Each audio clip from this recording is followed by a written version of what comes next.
Como decía Jonathan, hoy vamos a ver la santidad del creyente en su relación con el mundo. Ya vimos la relación del creyente en su relación con Dios y en su relación con la iglesia. La semana pasada vimos una clara y directa enseñanza con respecto a lo que significa santidad por medio de nuestro copastor Arturo. Lo vimos, espero que haya quedado en su corazón. Y hoy vamos a ver este tema.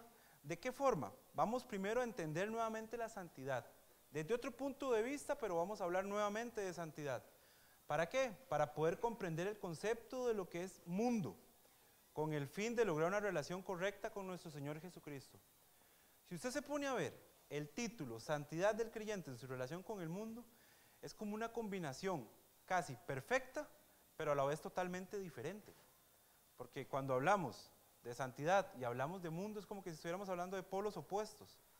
Pero cuando hablamos de la relación del cristiano con estos dos puntos, hace una combinación bastante interesante. La santidad del creyente, hermanos. Recordemos que la semana pasada se nos decía que es ser apartado, separado. ¿Para qué? Para una función. Somos separados, somos apartados para hacer algo. No somos separados para quedarnos inertes en una esquina o en un punto. No, esta separación es para realizar un trabajo en específico. Muchas veces los cristianos piensan que somos separados, pero es para que nos vean ahí, uy, aquel es cristiano. Y mejor que no hable porque es mejor que esté separadito. No, más bien, somos separados porque somos de una forma distinguida, nos distinguen para hacer una labor diferente. Por ejemplo, somos separados en cuanto al tiempo. Vamos a Hebreos 10:10, hermanos. Hoy vamos a utilizar durante toda la lección la Biblia, así que esté preparado porque vamos a ir a diferentes capítulos y versículos de este sagrado documento que Dios nos dejó. Hebreos 10:10. La palabra del Señor dice: esa es la voluntad, somos santificados mediante la ofrenda del cuerpo de Jesucristo, hecha una vez y para siempre. ¿Sí lo ve? Dice que somos santificados. Y al final del versículo dice, una vez y para siempre. Una vez que somos santificados, esto no se quita, hermanos. No es una situación de que hoy me siento más santo y hoy me siento menos santo. Dice que es para siempre. No es una condición, no es un sentimiento, no es una percepción siquiera. Es algo que ya Dios hizo por nosotros. ¿Y cuál fue ese precio? Dice que la ofrenda de su cuerpo, del cuerpo de Jesucristo. Ese fue el precio que se pagó. No fue un precio barato. Al igual como cuando fuimos salvos, Jesucristo entregó su cuerpo para esa salvación. Acá su cuerpo también fue entregado para nuestra santificación como cristianos. ¿Sí entiende la importancia de la santidad dentro del cristiano? Es importante, es importante. Esto es una condición continua, hermanos. Es algo permanente. No es algo que se va a interrumpir durante su vida cristiana. No, es algo que sigue con usted, que sigue con nosotros, que sigue conmigo. Esto no cambia. Después vemos nuestra santidad de nuestra forma de vivir. Si lo tenemos en cuanto al tiempo, lo tenemos que tener en cuanto a nuestra forma de vivir. Porque si no hay pausa en el tiempo, usted no puede decir, bueno, acá le pongo pausa porque voy para mi trabajo. O acá le pongo pausa porque voy a hacer tal cosa. No, la santidad también tiene que ver con su forma de vivir. Vea 1 Pedro, hermanos, vamos ahí. 1 Pedro 1:15. Un poquito más adelante en su Biblia.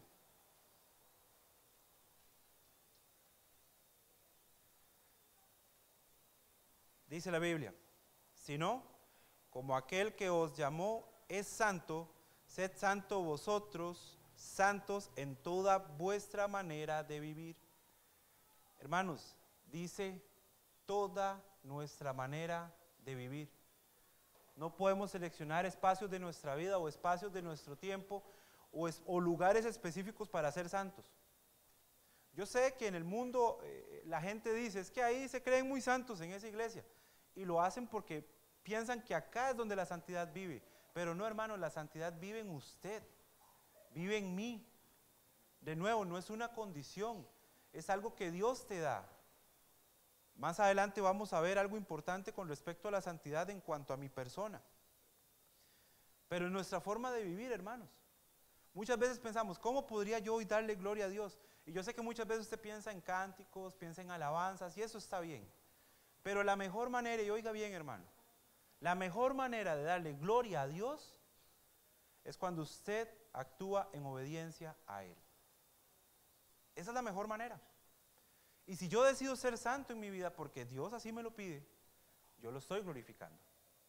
Y ahí es donde vemos esas personas diferentes, ¿verdad? Cuando nos llaman que somos distintos en el trabajo, cuando nos llaman que somos distintos en el barrio, cuando ven que hay un testimonio intachable. ¿Por qué? Porque buscamos la santidad en nuestra forma de vivir. Es parte de nuestra vida, no lo separamos.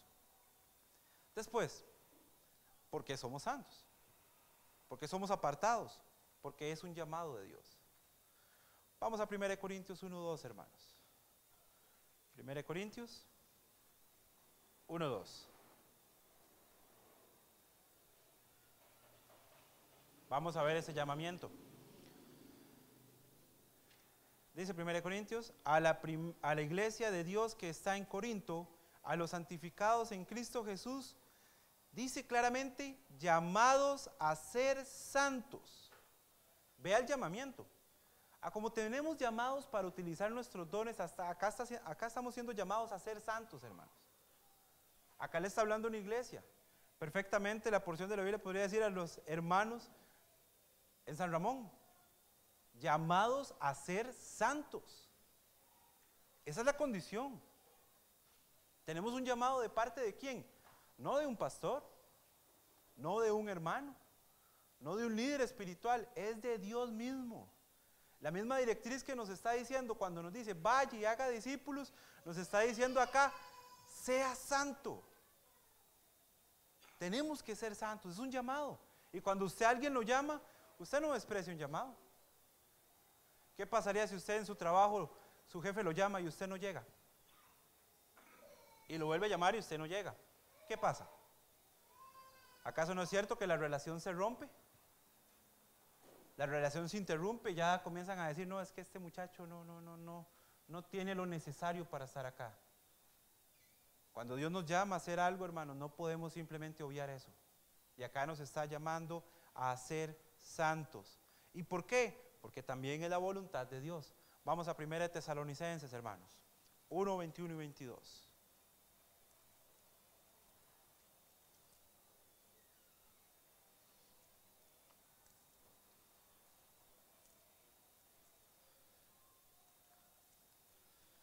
Primera Tesalonicenses 1, 21,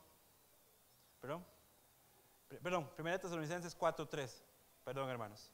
Primera Tesalonicenses 4, 3, dice así, pues la voluntad de Dios es vuestra santificación. En la parte A, eso es lo que nos interesa, porque la voluntad de Dios es vuestra santificación. Vea qué relacionado está la santificación con la salvación. Si usted lee en otras porciones de la Biblia, usted se va a dar cuenta que la voluntad de Dios es que todos sean salvos. Eso es para el inconverso. Pero para el que es ya cristiano, vea lo que dice, la voluntad de Dios es vuestra santificación. Nos está demandando algo más. ¿Por qué? Porque esa es la voluntad de Dios, que seamos santos, hermanos. Es una misma voluntad, dicha para diferentes condiciones de las personas. Si nosotros decimos ser cristianos, esa debería ser también nuestra voluntad, ¿no? ¿Por qué? Porque como vimos anteriormente, tenemos un llamado y esa es nuestra forma de vivir y esto es perpetuo, esto no cambia. ¿Ve cómo se relaciona todo este tema de la separación, del ser santo? Para un trabajo específico, hermanos. ¿Y qué importancia tiene esto? ¿Cuál es la importancia? Ya analizamos la santidad en cuanto a tiempo, forma de vivir, es un llamado y es la voluntad de Dios y usted podría decir qué importancia tiene. Y la pregunta es válida. Jesucristo mismo promovió la santidad, hermanos. No fue algo que dejó de lado. No fue algo que él dijo, bueno, esto es opcional. No, él la promovió. Vamos a Colosenses, hermanos. Unos libros más atrás. Colosenses 1, 21 y 22. Dice, y a vosotros también, que erais en otro tiempo extraños y enemigos en vuestra mente, haciendo malas obras, ahora os ha reconciliado en su cuerpo de carne por medio de la muerte para presentarnos santos y sin mancha e irreprensibles delante de Él. Cristo promovió la santidad mediante su sacrificio, hermanos. Nosotros decimos atesorar el sacrificio que Dios hizo. Entonces la pregunta es, ¿busca usted la santidad? Si su respuesta es sí, entonces la primera parte que usted dijo concuerda. Si su respuesta es no, hay algo que tenemos que ajustar. ¿Por qué? Porque fue su propia vida la que Él entregó para que nosotros obtuviéramos santidad, para presentarnos santos, dice Él. Era interesante porque si usted lee el versículo 21 al principio, dice que éramos extraños en otro tiempo. Sí, éramos extraños a esto, hermanos. Éramos enemigos en vuestra mente. Sí, esa parte de enemigos en vuestra mente son todas estas filosofías y estas cosas que aparecen en el mundo. Son enemigos. Es más, póngase a ver lo siguiente, a mí me ha pasado. Me preguntan algo sobre mi vida y muchas veces yo saco la parte espiritual. Entonces adivine qué pasa ahora. Ya no me preguntan tanto. ¿Por qué? Porque eso no va en relación a lo que está en su mente. Ellos quieren un consejo único que nadie haya escuchado. Es más, le doy un consejo. Cuando usted ve estos motivadores y todo, siempre dicen, y esto que le voy a decir usted no lo lee en cualquier parte. Qué pena. Me encantaría que me dijera, esto que le estoy diciendo usted lo puede leer en su propia Biblia. Eso es lo que está en su mente. Va en contra, es extraño a lo que la palabra de Dios nos dice. Y claramente dice, haciendo malas obras. Y acá es donde aplica la expresión tan común, de buenas obras está hecho el mundo. ¿La ha escuchado usted? Cuando alguien se equivoca y dice, no, es que de buenas obras está hecho el mundo. Sí, son esas buenas obras que la gente piensa hacer para poder sobresalir o para tratar de ser bueno, pero lastimosamente esas no son las obras que produce el Espíritu Santo. Por eso son malas obras. Es un punto muy importante, hermanos. Además de que Dios lo promovió, además de que Jesucristo promovió la santidad, también Dios demanda santidad. Vamos a 1 Pedro, hermanos, 1:16. 1 Pedro 1:16.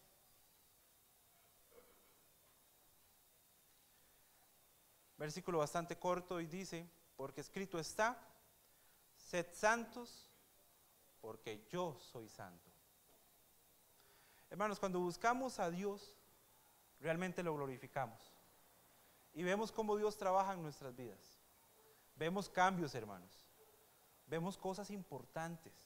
No son cambios de momento, son cambios reales, hermano. Cuando muchas veces vemos a una persona que era inconversa de un pronto a otro, vemos que hubo algo que cambió y decimos, ¿cómo se dio esto? Es porque está siendo obediente a este consejo. Sed santos, porque yo soy santo. Buscar la santidad. ¿Por qué? Porque Dios lo demanda.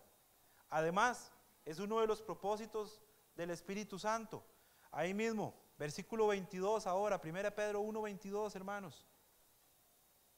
Dice, habiendo purificado vuestras almas por la obediencia a la verdad, mediante el Espíritu, por el amor fraternal no fingido, amados unos a otros entrañablemente de corazón puro. Dice, habiendo purificado vuestras almas. Si usted busca esta palabra, almas, en un diccionario bíblico, usted se va a dar cuenta que se refiere a persona. Entonces acá perfectamente pudiéramos leer, habiendo purificado a las personas. A usted, a mí. ¿Qué significa esa purificación? Significa el propósito del Espíritu Santo de ser salvo, hermanos. Es exactamente eso. Entonces vemos cómo Dios, en sus tres divinas personas, nos dice que debemos de ser santos, hermanos. Esto no es algo condicional. Las tres divinas personas nos están pidiendo de diferente forma que debemos de ser santos. Es un tema importante. ¿Y por qué se repite tanto esto? Porque es que Jonathan lo hizo, Arturo lo hizo, yo lo estoy haciendo y sé que el próximo domingo nuestro hermano Ronnie lo va a hacer. ¿Por qué es tan importante la santidad? Porque es exactamente la misma forma en como usted muchas veces le hablaron sobre salvación y simplemente lo ignorábamos. Es la misma insistencia la que deberíamos de tener para nosotros como cristianos. Ser santos es igual para un incrédulo ser salvo. Es la misma necesidad, hermanos. Y es uno de los propósitos de las Sagradas Escrituras. Vamos a Juan 17:17, hermanos. Juan 17:17.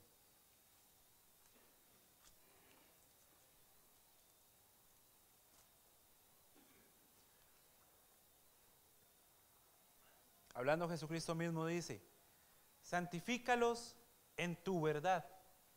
¿Cuál verdad? El mismo versículo lo aclara. Tu palabra es verdad. Santifícalos en tu verdad. Esta es la oración que Jesucristo está haciendo por sus discípulos. Él está orando a Dios por sus discípulos. Es la misma oración que nosotros podríamos tomar. Él está pidiendo ahí que tenemos que ser santificados en la verdad.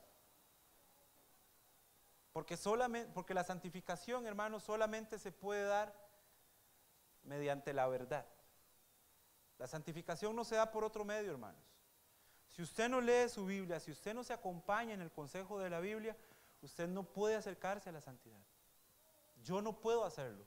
No es una condición humana de decir, es que este es más santo o este es menos santo, como que si fuese una métrica.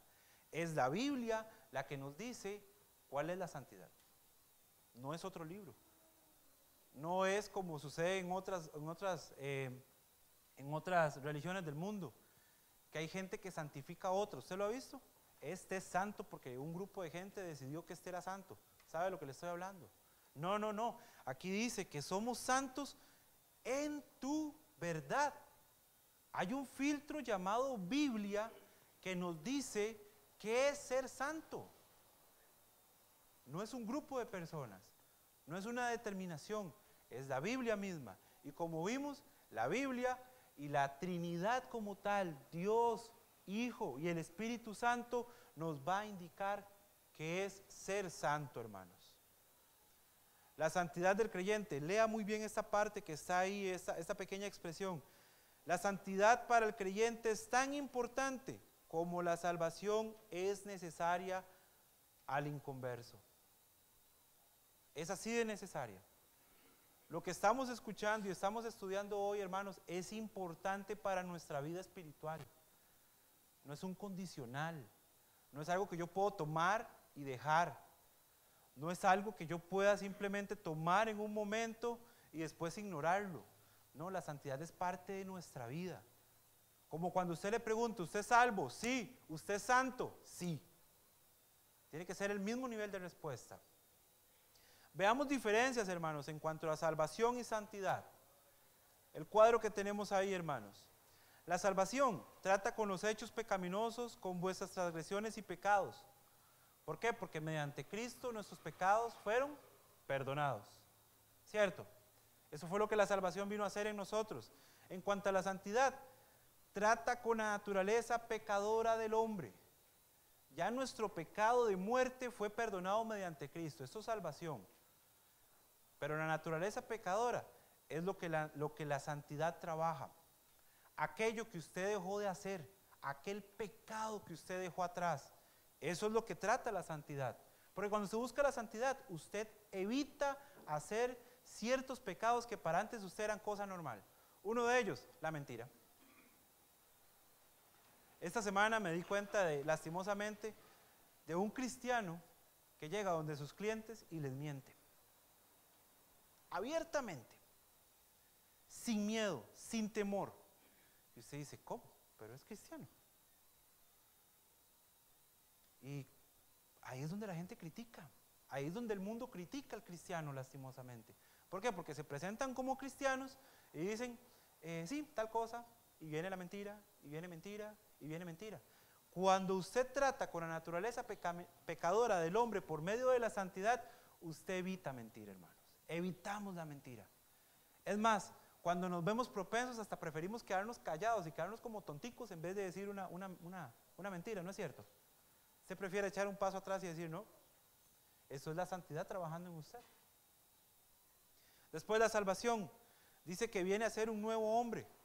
La Biblia dice, nueva criatura es. Pero la santidad desecha al viejo hombre. Cuando usted recae en un pecado, ¿usted cómo se siente? Y usted dice, este pecado yo ya lo había superado y otra vez estoy acá. Retrocedí. Eso es lo que la santidad hace, rechaza a aquel viejo hombre. No es de que, bueno, volví a caer, no importa, sigo mi caminar. No, no, no. Usted se siente mal, hermanos. Ya hay un espíritu que le está diciendo a usted, no, esto no está bien. Deténgase, pida perdón y siga. Y ahí donde usted tiene oraciones, y tenemos oraciones, gracias a nuestro Dios bendito, tenemos oraciones en las cuales podemos acercarnos a Él y pedir perdón. Algo que antes no hacíamos. Entonces, esto trata y desecha al viejo hombre. Las costumbres pecaminosas mueren con la salvación. Con la santidad, la naturaleza pecadora muere. Ya no nos gusta el pecado. Es más, lo confesamos ante Cristo y hasta buscamos algún hermano para contarle tal transgresión. Yo lo he hecho. Yo sé que muchos de ustedes también. Uno se confiesa ante Jesucristo como tiene que ser y va y busca consuelo en otro hermano, alguna palabra que quizás usted no haya encontrado en su Biblia. Y usted dice, bueno, ya esa naturaleza pecadora va muriendo. ¿Por qué? Porque busco consejo sabio. Ya no enciendo el televisor para hacerme sentir bien y tener un placebo en mi vida. Algo que me haga sentir bien de momento y ya después sigue exactamente el mismo pecado trabajando en mí, haciéndome sufrir. Ya no, ya le pongo un alto con la palabra de Dios. Eso es de lo que trata la santidad. Dice que la salvación, en el punto número, vamos a ver, 1, 2, 3, 4, libera al hombre de la esclavitud de Satanás. Exacto. ¿Cuál es el destino de Satanás? Todos lo sabemos. Todos sabemos cuál es el destino. Y todos los que le siguen van a tener exactamente el mismo destino. Pero Jesucristo, mediante su salvación, la salvación que es a través de Él, nos dice que dicha esclavitud ya no la tenemos. No somos condenados. La santidad libera al hombre de la esclavitud a la carne. Ya no tenemos una condenación eterna, pero seguimos viviendo en este cuerpo. Y muchas veces este cuerpo se convierte en esclavitud. ¿Por qué? Porque dejamos que los deseos y placeres de este cuerpo sean lo primero. Cuando buscamos santidad, esa esclavitud de la carne muere. Ya no es el placer el que busco. Ya no es aquella condición que es primero yo. Esa expresión se escucha mucho en el mundo. Primero yo, después yo, tercero yo, y si queda algún campo voy yo. Esa esclavitud de la carne aquí no existe, hermanos. ¿Por qué? Porque buscamos poner a Jesucristo como ejemplo en todo. Entonces nuestro orden cambia. Primero Cristo, después Cristo, y si queda algo, pues entonces yo. Pero ponemos a Cristo de primero. Ya no tenemos una esclavitud. Y en el último punto de esta sección, trae una nueva vida espiritual. Sí, hermanos. Buscamos leer de la Biblia. Buscamos consejo sano. Venimos a la iglesia más regularmente que antes, porque entendemos la importancia de estar acá. Usted podría decir, estoy perdiendo mi tiempo, entonces tiene un serio problema con su santidad. ¿Por qué? Porque esto trae una vida en abundancia. Y no estoy hablando de dinero en este punto, hermano, estoy hablando de abundancia en todo el sentido de la palabra. Abundancia cuando usted abre la Biblia y encuentra el consejo que usted necesita, o incluso cuando usted encuentra el consejo que su hermano necesita. Eso es tener abundancia. Hermanos, cuando uno se baja de acá y algún hermano le dice, hermanito, ese punto que usted dijo me llegó, eso es abundancia para mi vida, hermanos. Valió el esfuerzo de las horas que se dedicó a hacer esto. ¿Por qué? Porque esa es la abundancia que trae la santidad. Busqué de la palabra de Dios y trae abundancia para mi vida. Ahora que tenemos claro qué es santidad, hermanos, porque quería verlo desde un punto de vista un poco distinto a lo que el hermano Arturo nos trajo la semana pasada. La santidad, tenemos el punto claro, apartado, ser separado. ¿Para qué? Para ahora sí comenzar a entender qué es el mundo, hermanos. En el segundo punto que usted tiene ahí dice, el mundo de tres maneras distintas. Cuando usted lee su Biblia, usted va a encontrar muchas veces la palabra mundo, pero hay que saber entender a qué mundo es que se está refiriendo. Y eso es lo que hoy vamos a analizar. Y le prometo que cuando usted vuelva a abrir su Biblia y usted encuentre la palabra mundo, va a saber identificar muy bien de qué es que el escritor de ese pasaje se está refiriendo. La tierra que Dios creó es el primer mundo que encontramos. Vamos al libro de Hechos, hermanos. Hechos 17, 24.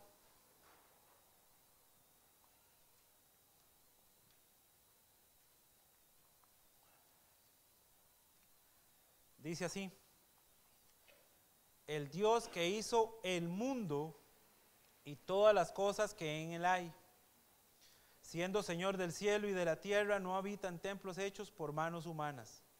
Note la parte A: el Dios que hizo el mundo y todas las cosas que en él hay. Esto es la creación del mundo, hermanos. Esto es su creación. Acá está hablando del globo terráqueo, de su naturaleza, del ambiente que nosotros vemos, de eso verde que nos gusta. Es de ese mundo que se está refiriendo. ¿Cómo podemos saber eso? Porque también define un lugar, 1 Timoteo 1:15, hermanos. ¿Podemos ir ahí? 1 Timoteo 1:15.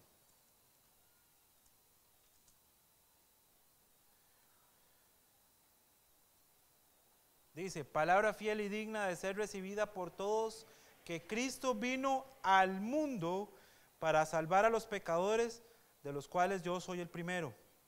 Hablando Pablo a Timoteo. Dice que Jesucristo vino al mundo, o sea, se está refiriendo al globo terráqueo, a lo que conocemos tierra. Ese es el mundo al cual se está refiriendo acá. Entonces, cuando usted lee un pasaje de la Biblia que es parecido, semejante a estas condiciones, sí, hermano, está hablando directamente de la creación de Dios, de ese tercer planeta que puso después del sol. Es exactamente eso de lo que está hablando. ¿Por qué? Porque Jesucristo vino a este mundo. Acá puso sus pies, no es algo figurativo. Jesucristo pisó esta tierra, puso sus pies sobre ella. No estamos hablando de algo imaginario, no, es algo hasta histórico. No me cree, sálgase de la Biblia un momento, busque la historia y se va a dar cuenta que todos hablan a partir de Jesucristo.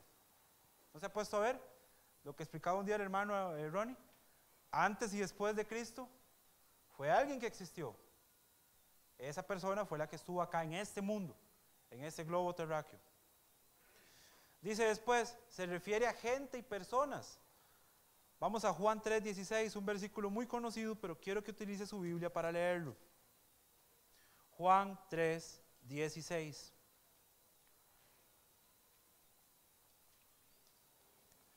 Porque de tal manera amó Dios al mundo que ha dado a su Hijo unigénito, para que todo aquel que en él cree no se pierda, mas tenga vida eterna.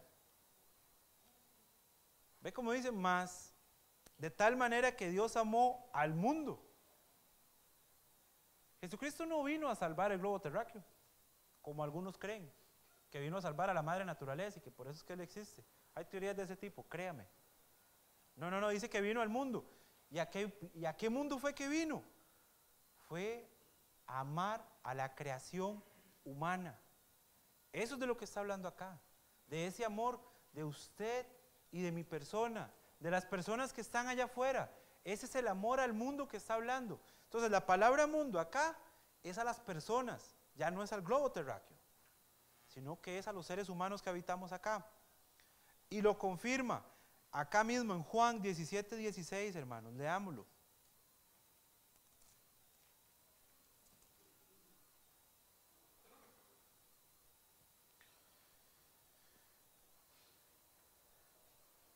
Dice: no son del mundo, como tampoco yo soy del mundo.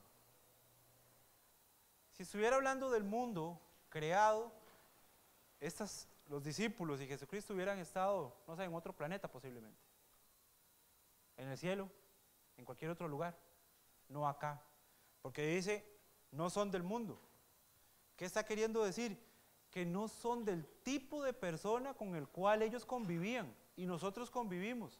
Cuando Jesucristo dice, no somos del mundo, como tampoco yo soy del mundo, le está dando una condición diferente en cuanto al tipo de persona. ¿Cuál es? El salvo y el no salvo. A ese tipo de personas se está refiriendo. No somos de este mundo. ¿Por qué? Porque el mundo está condenado.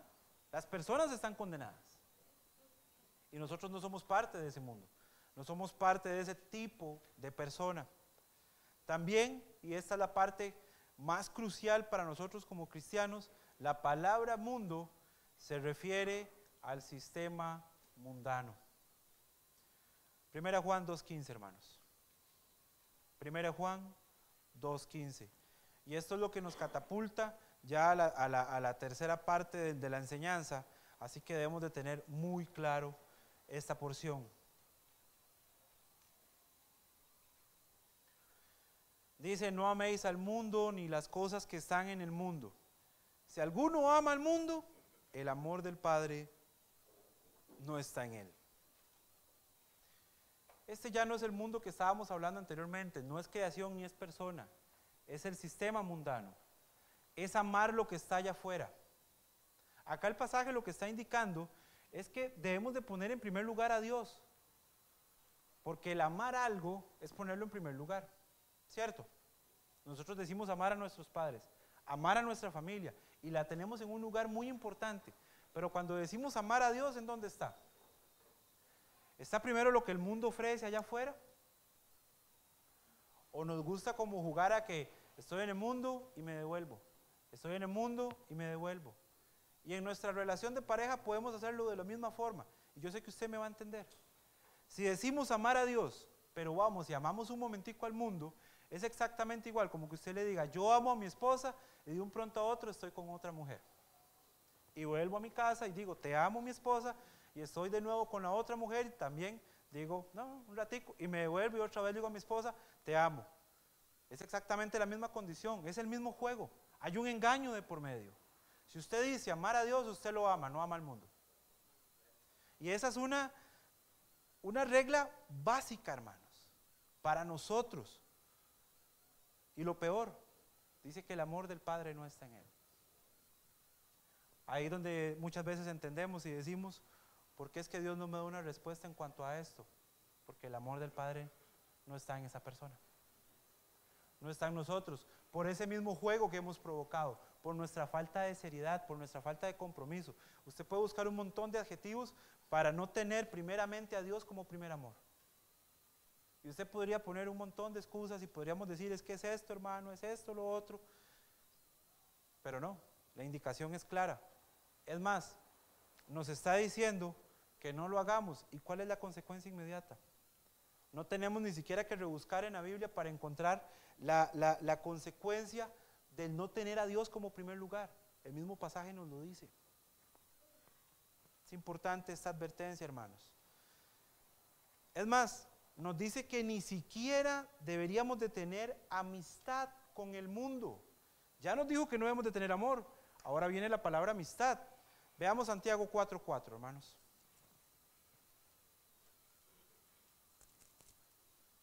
Un poquito más atrás en su Biblia. Dice, oh almas adúlteras, ¿no sabéis que la amistad del mundo es enemistad contra Dios? Cualquiera que quiera ser amigo del mundo se constituye enemigo de Dios. ¿Usted sabe qué significa la palabra amigo? Si usted busca la palabra amigo, uno de los significados que usted va a encontrar es amor por una persona que no pertenece a su familia. Esa es una descripción de amistad. Al final del día seguimos amando entonces el mundo. Si tenemos amistad con el mundo, lo amamos. Y como vimos anteriormente, no tenemos el amor de Dios y eso pasa. Y además el pasaje también es bastante claro. Dice que es enemistad contra Dios. ¿Le gustaría a usted tener a Dios como enemigo? Es una pregunta interesante. ¿Nos gustaría decir, yo tengo a Dios, a Jesucristo como mi enemigo y sentirnos felices y llenos? Es una pregunta incómoda, pero muchas veces nuestros actos demuestran que sí nos gusta tenerlo de enemigo. ¿Por qué? Porque tenemos ese juego de ir al mundo y volver, de ir al mundo y volver. ¿A cuál mundo? A ese sistema mundano. ¿Qué es lo que promueve el sistema mundano? Usted conoce muy bien, hermano. Yo no necesito a ninguno de los que está acá en esta sala, porque todos somos adultos, explicarle qué es lo que el sistema mundano implica, porque usted lo ve. Usted ve lo que ese sistema mundano influencia a los cristianos muchas veces. Vea nuestro país un momento. Yo esta semana estoy asombrado de la cantidad de asesinatos que han existido. Es increíble. Y lastimosamente uno enciende la televisión y es lo primero que uno se topa. Un carro olvidado, baleado, el tipo allá en el hospital, otros muertos, otros que se bajan unos tipos en motocicleta y matan. Y usted dice, ¿por qué eso pasa? Porque eso es el sistema mundano. ¿Por qué? Porque hay gente que hace cosas malas. Y ellos creen hacer cosas buenas. Les voy a contar una experiencia muy personal. Yo vivía a la par del mayor narcotraficante de la León 13. Vivía justo a la par en el residencial donde nosotros vivíamos. Ese residencial era un lugar bueno en su momento. Y este tipo llegó, y sí, hermanos, llegaban taxis de esos piratillas. Entraban, cerraban el portoncito. Usted escuchaba los desatornilladores. No creo que ya estaba haciendo una reparación porque nunca vi grasa. Salían y se iban. Usted sabe a lo que me estoy refiriendo. Y este tipo llegaba a diciembre y llegaba y tocaba la puerta de mi casa. Doña Oti, y salió mi mamá. Vea la pierna de cerdo que le traigo. Tome. ¿Qué compromiso? ¿Le va a decir usted al narco más grande de León 13 que no? Es un compromiso extraño. Y mi mamá, muchas gracias, pero con las piernas así, ¿verdad? La pobre. Y entraba a la casa y me decía, Dios, Esteban, a lo mejor él tiene un buen corazón. No, es que él quería tapar las obras que hacía por un lado con buenas obras. ¿Eran buenas obras? No, porque a los 3 días siguientes apareció el pobre chofer allá amarrado y el carro de esa carne en otro lado por el Surquí. De ahí venía esa carne, hermanos. ¿Sí comprende la conexión del sistema mundano? Según ellos hacen cosas buenas. El político que es corrupto y dice, yo ayudé a estos niños, pero por otro lado se robó un montón de plata. Y lo que está dando son los 5 que le sobran de ese mismo trato corrupto. En Costa Rica no hay gente tonta, se lo prometo, tenemos un alto grado de educación, pero somos uno de los países más corruptos, lastimosamente. Ese es el sistema mundano. Y si hablamos de cosas a nivel sexual, hermano, las aberraciones que hemos visto en estas semanas, cosas que usted dice, no, eso no es correcto. Ese es el sistema mundano del cual estamos hablando acá. No podemos tener amistad con ese sistema, hermanos. No está malo, hermanos, amar las primeras 2 descripciones de mundo. No está malo en que usted ame la naturaleza. Una de las cosas que a mi esposa y a mí nos gusta es ir, por ejemplo, al lado del Irazú y ver toda esa zona verde, comer fresas con chocolate, leche condensada, usted sabe a lo que me refiero, ¿verdad? No voy a hacer el comercial del lugar, pero a usted le encanta hacer eso. Eso es riquísimo. Amar ese tipo de mundo, de ese tipo de naturaleza, no está mal. Tampoco está mal amar al prójimo. Muchísimo menos. Si usted puede hacerle un favor a alguien, hágalo, hermano. Sea o no sea cristiano, hágalo. Es amor por esa persona. ¿Acaso no vino Jesucristo por amor a esa misma persona? Lo malo está en amar a la tercera descripción de mundo. Ese amor sí no lo podemos contemplar, hermanos. No lo podemos hacer. Ni siquiera la amistad. Evitemos el estar saliendo y entrando al amor del mundo. Evitémoslo. Manténgase a este lado de la santidad. Y ahora sí, hermanos, el cristiano en su relación con el mundo. El mundo es de Satanás, hermanos. ¿Es de él? Nuevamente, por eso es que usted ve los hechos que pasan en el mundo. Ve guerras, ve hambre, ve desigualdad, ve un montón de cosas, un montón de ideales que incluso el mismo mundo busca remediar.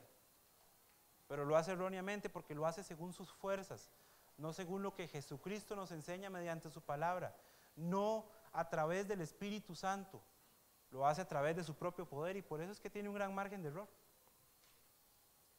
El mundo es de Satanás. Vamos a 2 Corintios 4:4, hermanos. 2 Corintios 4:4, donde vemos que que el Dios de este mundo es Satanás.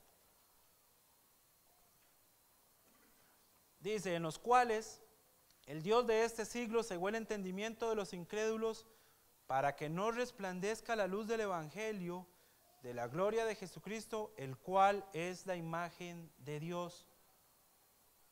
Dice, el Dios de este siglo. No me venga aquí con cositas de que este siglo se refería al siglo pasado. No, si usted lee la Biblia, usted va a ver que no hay un cambio de Dios. Usted puede leer toda la Biblia y ese cambio de Dios de este sistema mundano no ha cambiado. O sea, sigue vigente. Este siglo sigue vigente hasta hoy. No ha habido un cambio. Y dice el Dios de este siglo. ¿Sí, hermanos? Es más, para los que comprendemos un poco de ortografía, vea que aparece con D minúscula. Consejo sano, cuando vaya a escribir Dios, escríbalo con D mayúscula, porque si no se está refiriendo a este Dios o a otros dioses. Dios de este siglo cegó el entendimiento de los incrédulos. Ojo, dice ni siquiera que cegó el entendimiento de los cristianos, dice que de los incrédulos. ¿Por qué? Porque los hace ciegos. Existen muchas personas que creen que nosotros los cristianos somos como tonticos. Es más, nos dicen que somos cerrados, que no somos abiertos en el entendimiento. ¿En cuál entendimiento? En ese entendimiento de los incrédulos que está mencionando acá la Biblia. Según ellos somos cerrados. Sí, soy cerrado en cuanto a ese entendimiento, no en cuanto al entendimiento de Dios. Yo entiendo muy bien lo que Dios quiere para mi vida y cómo es que lo quiere. ¿Por qué? Porque me acerco a la Biblia, me acerco a la iglesia, me acerco a un consejo sabio. Y después dice, para que no resplandezca la luz. También este entendimiento, hermanos, de los incrédulos se refiere a los ideales, filosofías, opiniones que vemos allá afuera. ¿Se lo ve? Hay personas que recomiendan de todo. Un día de eso estaba analizando, por ejemplo, el yoga. ¿Será malo que un cristiano practique yoga? Es una pregunta interesante. Sí, sí es malo. ¿Por qué? Porque el yoga trata de ponerlo en un lugar donde su mente está vacía y usted tenga paz. ¿Acaso no es eso lo que Jesucristo debería de llenar más bien? Tener la paz de Cristo, en vez de tener nuestra mente en blanco y ser tontos, sinceramente. Eso es lo que busca el yoga. Y usted me podría decir, no, no, hermano, es que el yoga es un ejercicio de estiramiento. Entonces llámelo ejercicio de estiramiento, no lo llame yoga. Cada cosa con su nombre. Ese es el entendimiento, las filosofías que el mundo nos trata de hacer entender. Y está en nosotros aceptarlas o no. Y averigüemos un poco, hermanos, de dónde es que vienen las filosofías del mundo y ahí, a partir de ahí usted puede decir, esto me conviene y esto no me conviene. También es el príncipe de la potestad del aire. Efesios 2:2, hermanos. Vamos al libro de Efesios 2:2.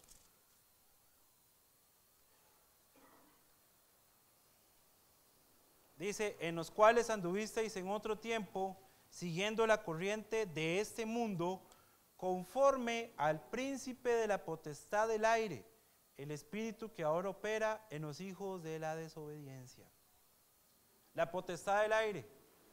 Usted puede ponerle a la palabra aire otro sinónimo, ambiente. Es el ambiente que respiramos, hermanos.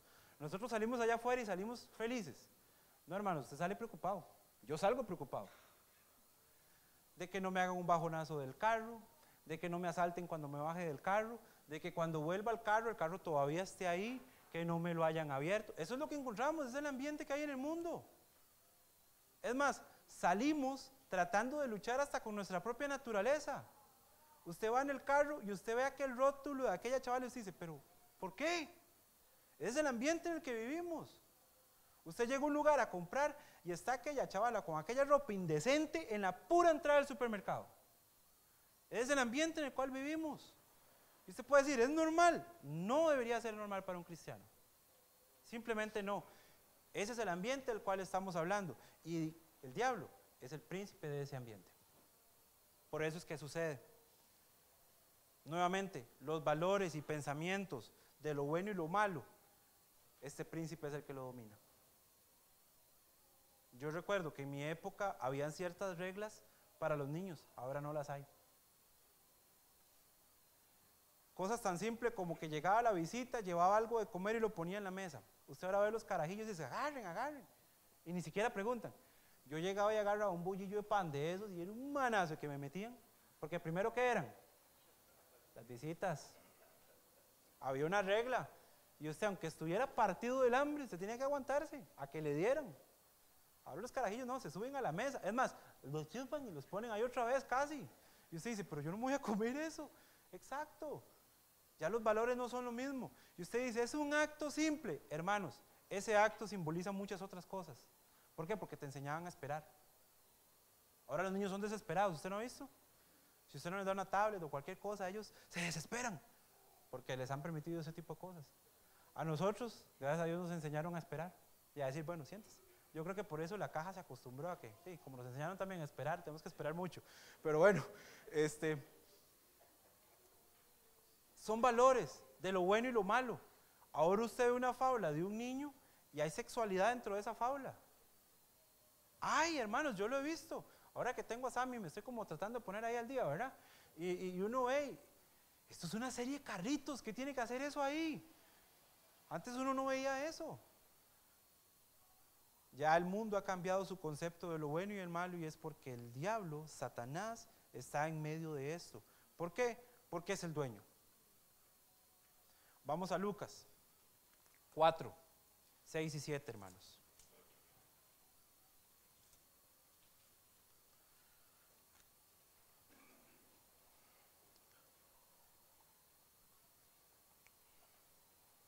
Acá, revisando un poco el contexto, vemos que es la tentación de Jesucristo, que en su momento tuvo por parte de Satanás mismo. Y dice los versículos 6 al 7. Y le dijo el diablo, a ti te daré toda potestad y toda la gloria de ellos, porque a mí me ha sido entregada. ¿Y a quién quiero la doy? Si tú postrado me adorares, todos serán tuyos. Yo no sé, hermanos, pero si a mí me dicen, yo le doy esto, y yo tengo la potestad de darlo, es porque es mío, ¿cierto o no? Si Jonathan dentro de unos días me dice, tome, le regalo este carro, y yo tengo la potestad de regalarlo, es mío. Es mío, punto. El mismo concepto se determina acá, hermanos. Exactamente el mismo concepto. Él es el dueño, Él lo toma, dice, me fue entregado, y lo estoy entregando. Ajá. Él es el dueño de esto. Olvídese de que usted siquiera es el dueño de lo que tiene. A nivel de que Dios se lo haya dado, no es el dueño. Y todavía el diablo dice, es que todo este mundo, todo este sistemita que yo he creado, es mío. Y lo estoy dando. Él es el dueño del mundo. Por eso, hermano, realmente créame, no se extrañe cuando usted vea cosas feas en las noticias o se entere de algo. No se extrañe. Él es el dueño de esto. Al ver todo esto, hermanos, cómo pareciera que todo está en contra de nosotros, nosotros podemos liberarnos de la influencia de Satanás, o sea, de la influencia de este sistema mundano. ¿Cómo? Vamos a Romanos 8:14, hermanos. Ahora sí, que analizamos todos los conceptos, vamos a comenzar a dar el remedio, hermanos. Romanos 8:14. Dice de la siguiente manera, porque todos los que son guiados por el Espíritu de Dios, estos son hijos de Dios. O sea, una de las maneras de dejarse influenciar por el mundo de Satanás es dejarse guiar por el Espíritu Santo. ¿Se deja usted guiar por el Espíritu Santo? Es más, pedimos nosotros la guía del Espíritu Santo.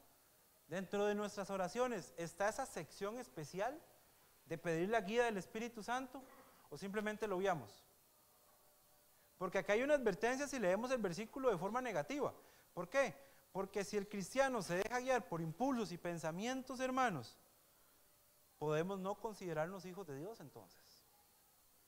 Vea la preocupación de acá. Esto es algo preocupante.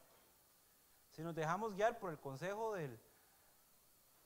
Muchas veces me da gracia que una persona le pide guía para su matrimonio con un tipo que es como conocemos popularmente, un perrazo. ¿Ah? Anda con una chavala y otra, y llega un chaval y le dice, ¿usted me puede dar un consejo? Es que mi matrimonio va... A esa persona le estás preguntando, el que no conoce ni siquiera la definición de matrimonio. ¿Nosotros nos dejamos guiar por esos impulsos y pensamientos del mundo o nos dejamos guiar por el Espíritu Santo de Dios? Esa es la diferencia. ¿Quiere usted ser separado de la influencia del mundo de Satanás? Déjese guiar por el Espíritu Santo. Además, la vida cristiana debe de ser gobernada por Cristo mismo. 1 Corintios 11:3, hermanos.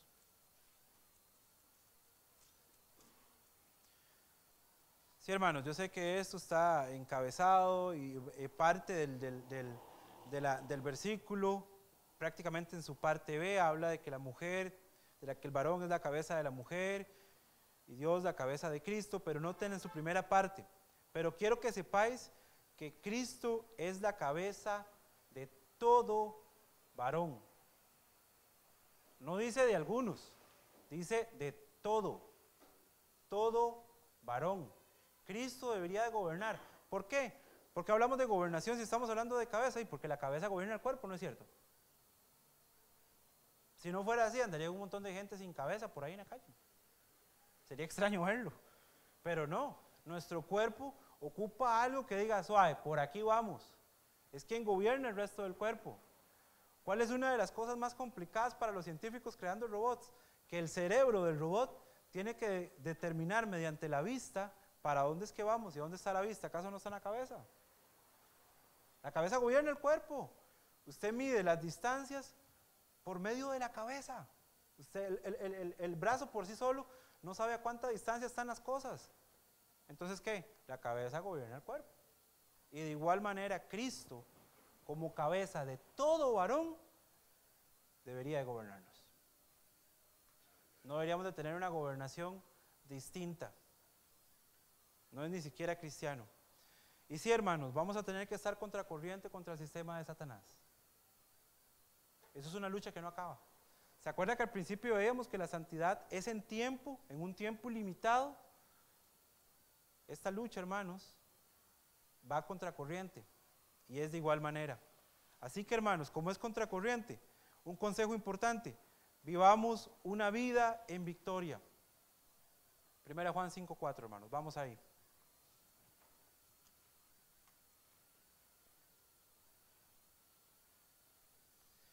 Porque todo lo que es nacido de Dios vence al mundo.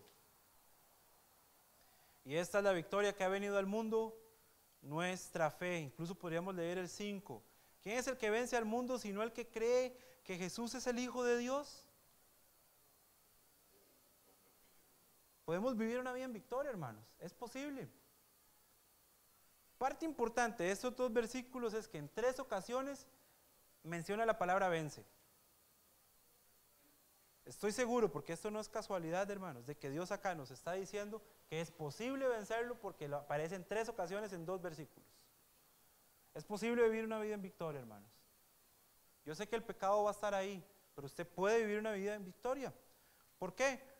Porque este pasaje de la Biblia lo está diciendo. Y si usted cree que la salvación existe, usted debería de creer de igual manera como lo hace en esta pregunta al final: ¿quién cree que vence al mundo sino el que cree que Jesús es el Hijo de Dios? ¿Acaso no es eso lo que nosotros creemos? Entonces deberíamos estar completamente seguros de que podemos vivir una vida en victoria. Luego, hemos de estar seguros de que podemos tener un lugar aparte. Ahora vamos a Filipenses, hermanos. Filipenses 2:15. Yo sé que hemos utilizado mucho nuestra Biblia, pero eso es lo que venimos a hacer acá, a usar nuestra Biblia, a aprender de la Biblia. Dice: para que seáis irreprensibles y sencillos, hijos de Dios sin mancha, en medio de una generación maligna y perversa, y en medio de la cual resplandecéis como luminares en el mundo. Nos da un lugar específico, dice que estamos en medio. Y esta palabra en medio me llama mucho la atención, hermanos. ¿Por qué? Porque quiere decir que vamos a estar en medio del mundo, no vamos a estar mezclados. ¿Sí entiende la diferencia? Una cosa es estar ahí en medio y otra cosa es estar mezclados. Pareciera que muchos cristianos este pasaje lo leen como que vamos a estar mezclados en una generación maligna, vamos a estar mezclados dentro de las personas que no resplandecen. No, es en medio. Y por eso cuando muchos cristianos buscan aislarse y decir: no, es que yo trato de ver las cosas así como desde la barrera, eso no es lo que dice la Biblia de un cristiano. Dice que va a estar en medio. Nosotros no podemos estar allá viendo los problemas y decir: wow, cómo sufre la gente. No podemos hacer eso. Tenemos que estar ahí en medio. Por eso es que en esta parte del punto puse contracorriente con el mundo de Satanás. Usted tiene que estar peleando contra eso. Lastimosamente, esa es una de las batallas que tenemos que liderar. Una forma muy simple, ¿debemos de salir del mundo? No, hermanos. El contacto con el mundo es inevitable. Vamos a este último versículo, Juan 17:15.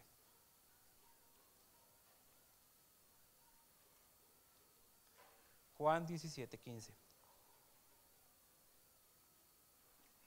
Dice, no ruego que los quites del mundo, sino que los guardes del mal. Sí, hermano, Cristo ya había derrotado a Satanás en la cruz, y usted lo sabe. Sin embargo, el pecado sigue latente para todos nosotros como cristianos.